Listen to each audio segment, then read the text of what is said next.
Welcome to a special edition of the Darden Admissions Podcast. I'm your host, Brett Twitty, and you are listening to a new episode.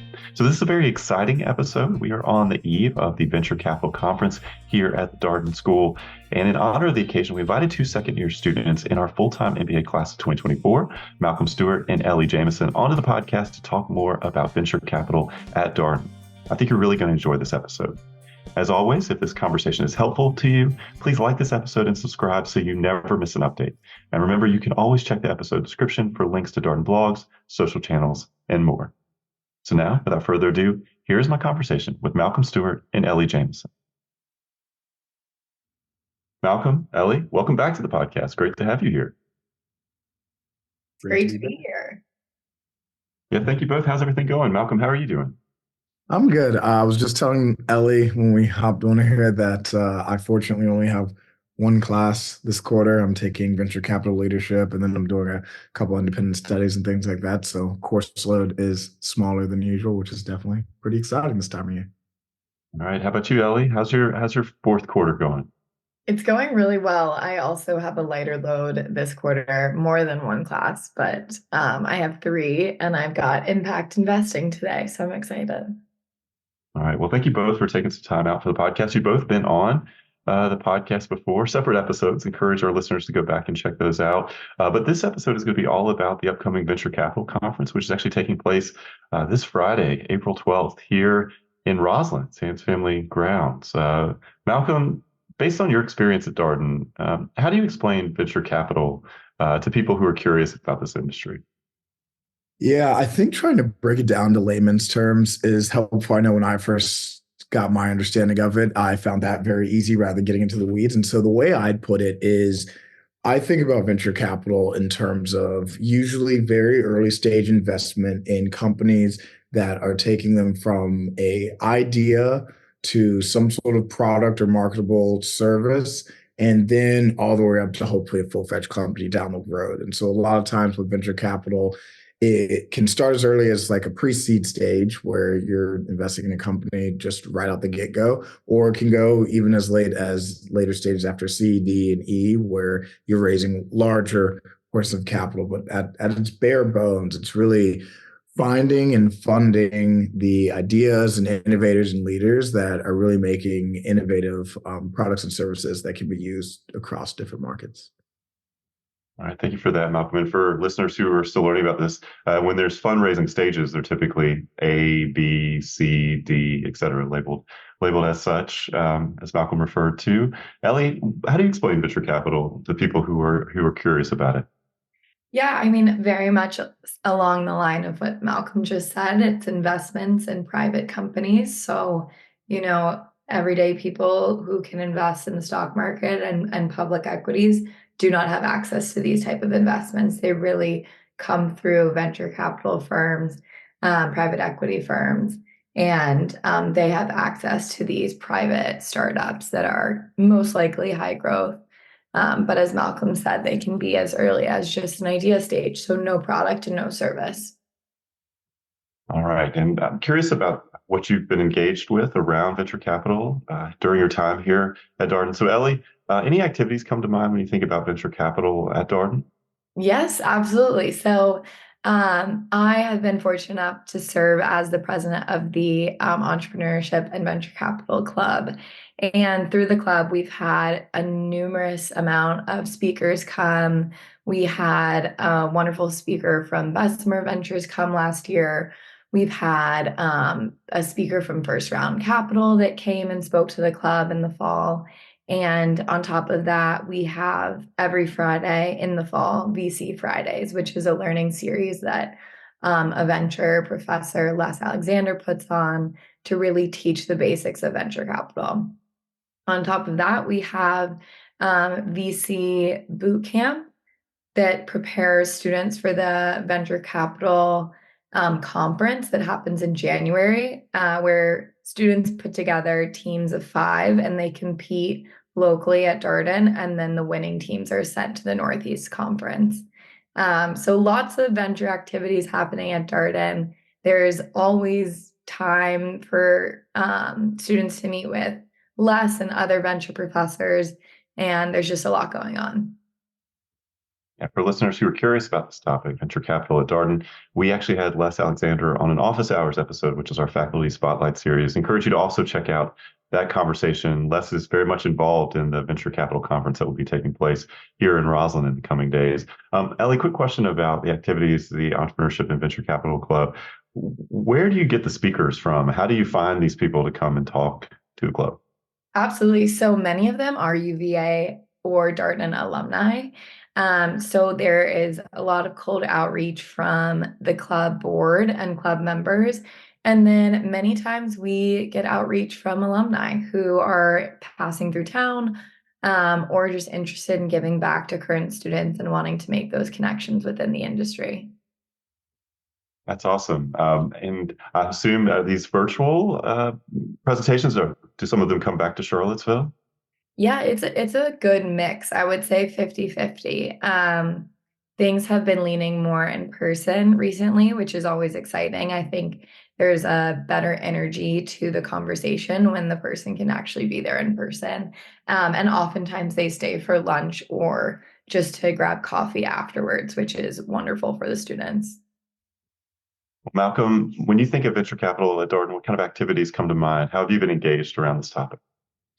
Yeah, so Ellie really hit the nail on the head, which checks to given that she is president of the EVC club, and naming all of the various activities. I've been fortunate enough to be a part of most of those, including the conference coming up this weekend, the VC boot camp, the venture capital learning series, which was really helpful last year. The only other one I'd add in there that I believe Ellie and I both were a part of is the Darden Venture Fellows program. And so that program is one where we're able to apply into kind of these different venture funds that have all more or less told Darden they will be able to take students for positions. And so we apply into that program, and it kind of helps us to find a venture capital internship that we can engage in. The only other activity I'd mention is because Ellie is being humble, she is also a founder of a company. And so she is actually participating on the founder side of venture capital and learning about how to start a company and run a business like that.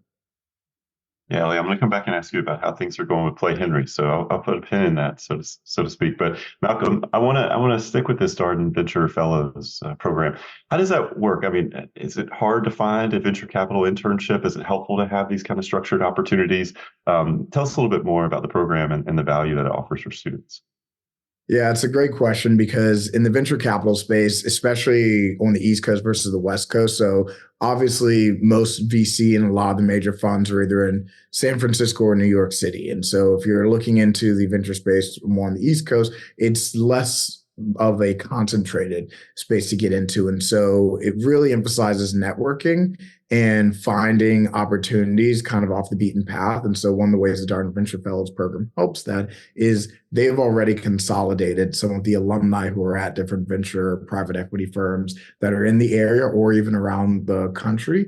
And through applying into the Darden Venture Fellows program, it allows for each of these funds that have a relationship with Darden to look at that application, get to know those students, and kind of then bring them in for an interview. And it helps to kind of make that a little bit easier, getting your foot in the door rather than having to try and network your own off of LinkedIn or through your own personal network, which typically is the path you would have to take to find a lot of these opportunities, because otherwise it's a lot harder to really discover them. You'll rarely see a lot of postings from some of these smaller firms. So it's really down to word of mouth and knowing people in the space to be able to find an opportunity. And the Darden Venture Fellows program really helps to circumvent that and give students opportunities in those spaces.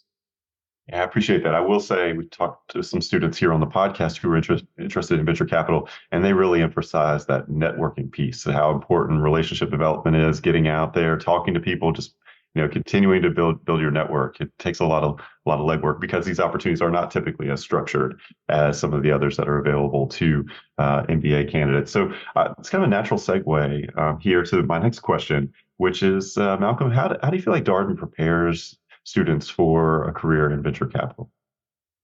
Yeah, so I think on a multitude of factors. One is all the educational resources that Ellie and I have mentioned already have been really helpful. I think two, obviously the coursework. There are a couple of classes that are specifically structured to this topic. One of them is taught by Elena Lutskina, which is venture capital and private equity. It's one of the best classes at Darden that you can take. And it really goes into the actual differences between all the different fundraising types and stages for venture capital and private equity. It's kind of a must take if you are interested in the space. And then there's Les Alexander's class that is focused on venture capital leadership, which is more of the understanding the ideas and thought process behind why you might make certain decisions, why you might choose to work with certain different types of venture funds and the structures. And there are a couple other classes scattered throughout in the curriculum that are helpful for that.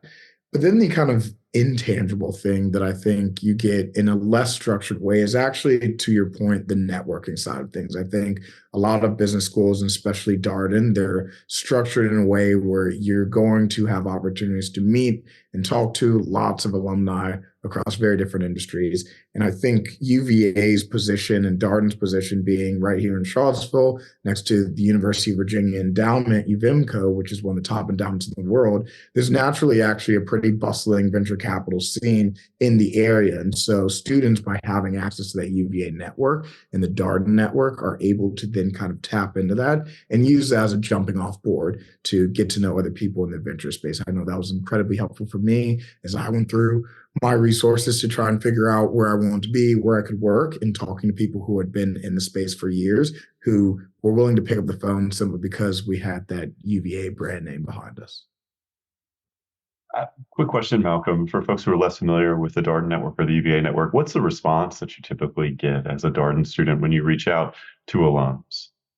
Usually, if you cold email or direct message on LinkedIn or something, a UVA alum, and say, hey, I'm a current Darden student, or UVA, Ellie and I both are double who's, you will almost 100% of the time get a response. I like to say that UVA alums are some of the most loyal in the country when it comes to alma maters. And so you'll find a lot of times that people are just so excited to get to talk to someone who in their mind is living out the experience that they had several years before. And so it's a really big sense of pay it forward and pay it back. And I know I'm reached out to a lot by undergrads who are interested in maybe coming to Darden, or students who are prospective students to either UVA as a whole or the Darden School of Business who are willing to reach out. And I always make an effort to immediately respond because so many people have done that for me. I appreciate that. It is a very responsive network, but I was interested to hear it directly from students who are doing all this networking and engaging with alums. So, Ellie, how do you feel like? Obviously, Malcolm's talked about a number of resources, a number of classes that are available. Anything else you would add to this conversation, this question around, how Darden prepares students for careers in venture capital? I think the only other thing that I would add, just outside of Darden helping with networking within the industry, is I think Darden also just teaches networking as a basic, networking between professors and students, other students and students. And the community here is so rich and engaging that you're constantly relationship building and you're constantly meeting new people. And I think that is such an important skill if you're interested in getting into venture. I appreciate that. Sometimes people have a pretty visceral response to this idea of networking, and they think of it as transactional. And oh gosh, I'm asking someone for something. If you heard somebody verbalize that to you, how would you push back on them, or how would you offer a different perspective? Yeah, I would really just say networking is relationship building. You're just talking to another person. I think if you approach a conversation always as what can I offer to this conversation, that doesn't necessarily always need to be tangibles. I think that that's an easier way to approach networking than it's transactional. It's because I need something from them, because many times you'll approach a conversation and leave with something that you never thought, you would gain from that conversation or that future relationship. So I really would just approach it as you're talking and meeting someone new. Yeah, so much of the networking you're doing is really kind of on the informational networking level, where you're just trying to learn about someone's story, how they got to where they are, advice they might have for someone who's looking to work at that firm or any particular industry, any recommendations of conversations, people that they think you should connect with beyond this conversation. It's kind of more exploratory than transactional. So, Ellie, I'm wondering, what advice would you have for prospective students who are listening to this conversation, perhaps interested in venture capital and looking at DART? Yeah, absolutely. I always recommend reaching out to people with one common connection. So whether that be your undergrad or Darden or business school in general, I think people are so much more generous with their time than you think. And then if you're sending a cold outreach or a cold email, I would always just ask for 10 to 15 minutes of their time and state a very specific reason for the conversation. It can absolutely be informational. I'm just learning, looking to learn more about your firm. I'm really interested in your industry focus, things like that. But start sending emails. Do not be offended if you don't hear back. Always follow up once. And I think people are a lot more generous with their time than you think. Yeah, I appreciate that point about a specific ask. Even prospective students who are looking at business school, we encourage them to be specific if they're going to reach out to a Darden alum. Actually ask for a phone call as opposed to send a really long email with a lot of bulleted questions. Phone calls are a lot easier for really busy people. And to your point, you're not asking for 30 minutes, you're asking for 10 or 15 minutes because these folks have very, very full schedules. They still want to make time for you, but you kind of have to respect the fact that they have a lot going on. I appreciate that advice. Malcolm, same question for you. Advice for prospective students interested in plugging in to venture capital here at Darden. Yeah, I would say it's never too early, to Ellie's point, to start building that network. If you know this is a space that you're interested in, then when you're whatever role that you're in now, wherever you are in the world, try to start kind of trying to plug into it. For if someone's a student in a school where they have a program like a small venture fund, like UVA, we have the Cav Angels program. I actually only recently found out that as a student, you can actually join a student level of that where you can attend some of their pipeline calls. You can get educational information. It's all free just by being a student at UVA. And I know that there are several other colleges across the country that have similar types of venture investing programs. So being able to network and talk to the people that are already around you is a great way to be able to grow that network base, to grow your knowledge of it, so that then when you start knocking on doors trying to get jobs, you have more to speak to. I think that the other thing that I would offer as advice is learn, read, listen to podcasts. There's so much out there that you can dial into to kind of get to know more. I listen to a series of like 7 or 8 different podcasts every single day just to kind of keep myself in the know of what's happening in the space, what's happening in the world, so that I know what to kind of look for, where opportunities might be, so that when I'm having any conversation with someone, I can be knowledgeable about things that they might be more of experts on. And then I can have more educated questions to ask. And that will always help to move the needle. There's just so much information out there that we can gather now in a way that we couldn't 15, 20, 25, or even 50 years ago. That makes it so that you can learn a lot without having to actually be on the job. And I think taking advantage of that is something that students and people interested in venture capital can always start doing. It's interesting talking with Les as he was talking about how you get into venture capital. What are some things you want to keep in mind? That research piece, following the industry, what's going on these kind of calls. You might have somebody just ask you, well, what are you interested in right now? Is there any particular companies or anything emerging that you're following closely? So having a finger on the pulse, being able to answer that question, being plugged in, it has a practical value too. I guess that's kind of a way of sort of, well, how interested are you in this? Let's hear what you are following. It was interesting.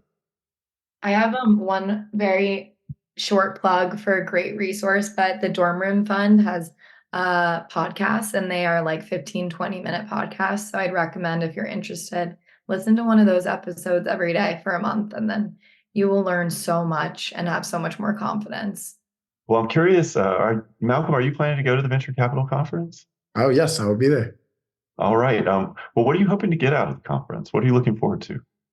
Yeah, I mean, I think doubling down in a way on the many things that we've said here is I'm hoping to get learn a lot of things. I think looking at the list of people that'll be there, there's several individuals that I know are kind of experts in their field, know a lot about the space that they're in, and that we'll be talking a very large myriad of conversations where it'll be good to just sit and learn and get to hear from them about what's happening from their purview.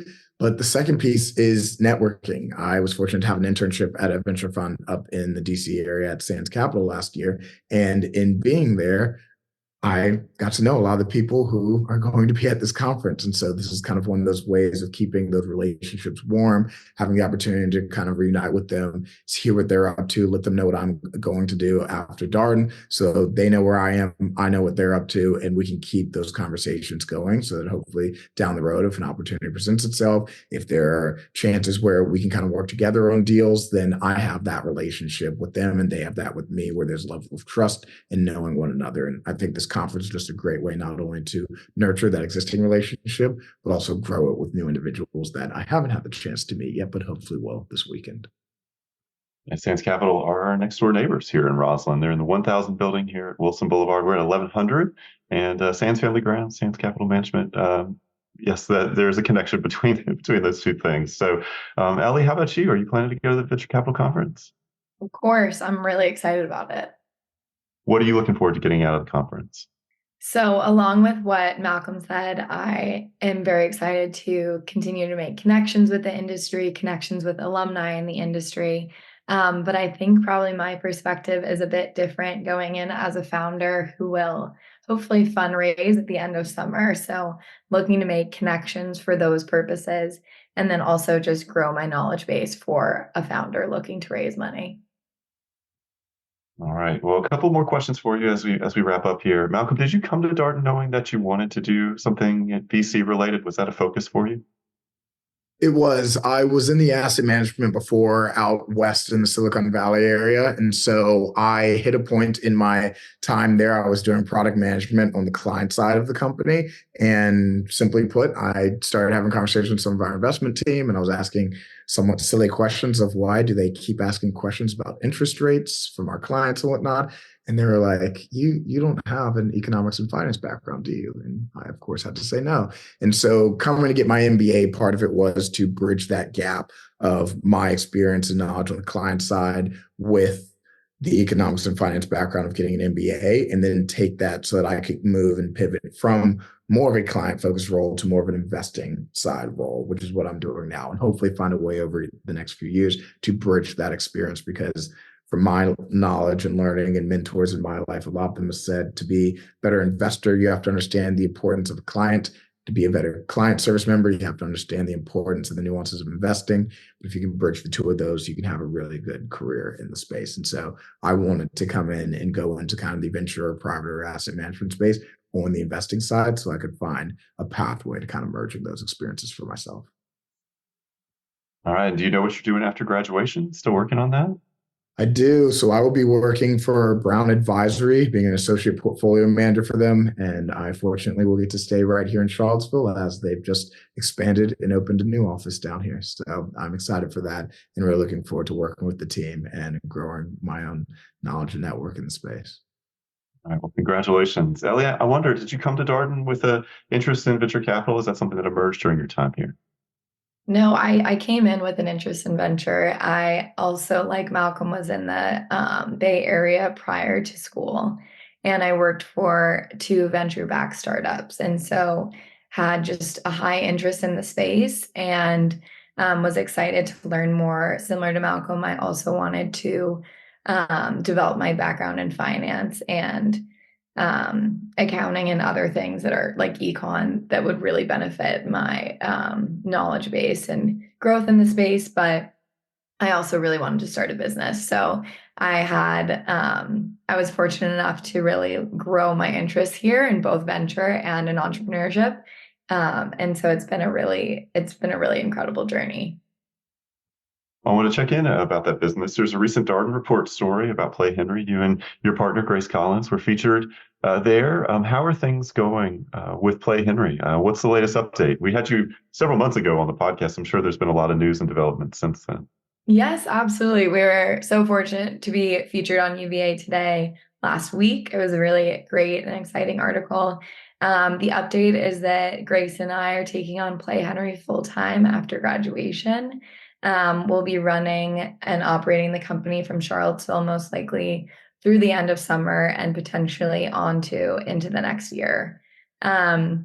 And with that, we're looking to fundraise towards the end of summer. So that's another exciting step in this journey. Yeah, pickleball still the fastest growing sport in the United States. Is that still true? That is true. And also, the fastest growing demographic within the sport is our age group. So 18 to 32, fastest growing and continuing to grow. All right. Well, for folks who haven't heard that first episode, tell us a little bit more about Play Henry, what it's focused on, and where people can learn a bit more about the company if they're curious. Absolutely. So Play Henry is a pickleball paddle company and lifestyle company. Our long-term vision is to grow into apparel. And so, over the next year, we're hoping to launch our pickleball apparel lines. But for now, we do paddles. We have our retail branded paddles, which are featured a monochrome white and black paddle. And then we also have the UVA branded paddle as we're a collegiate licensee. Another one of our offerings that's become quite popular is our custom paddle offering.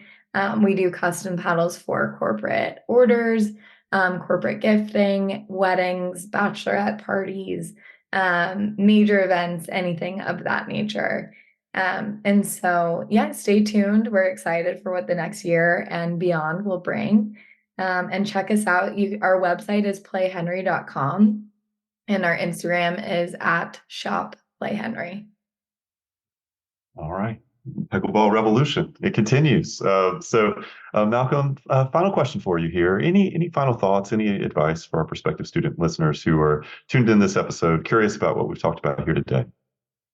Yeah, I think the final thought I'd have is don't think that this is not a space that you can enter or go into just because currently it might not have a lot of people that look like you in it. I think that for me, having spent a lot of time out in Silicon Valley when I was deciding to come back and get my MBA, there was a part of me that wasn't sure that I could find success and move up in the asset management space and find a career there because I looked around and I didn't see a lot of African Americans. There's a historical trend there not being a lot of women in the space and not receiving a lot of funding, which is again why Ellie, being a founder of her company and the work she's doing, is just incredible to watch. I'm so excited for her. But I think that there's a lot of times that what it's going to take to kind of make more of these changes in the space and industry is actually more of us realizing and learning about venture capital and saying, I can do that too. And so I hope that people who look at the space and think it's interesting don't get in your own head, take the leap of faith, try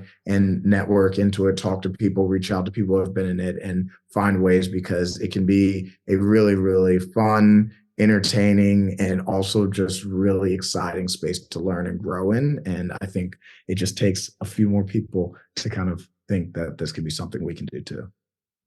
Yeah, I love that advice. Don't count yourself out. And I think that also applies to so many people's MBA journey. So many people think, oh gosh, I couldn't possibly do this. There's nobody like me, or my background is X.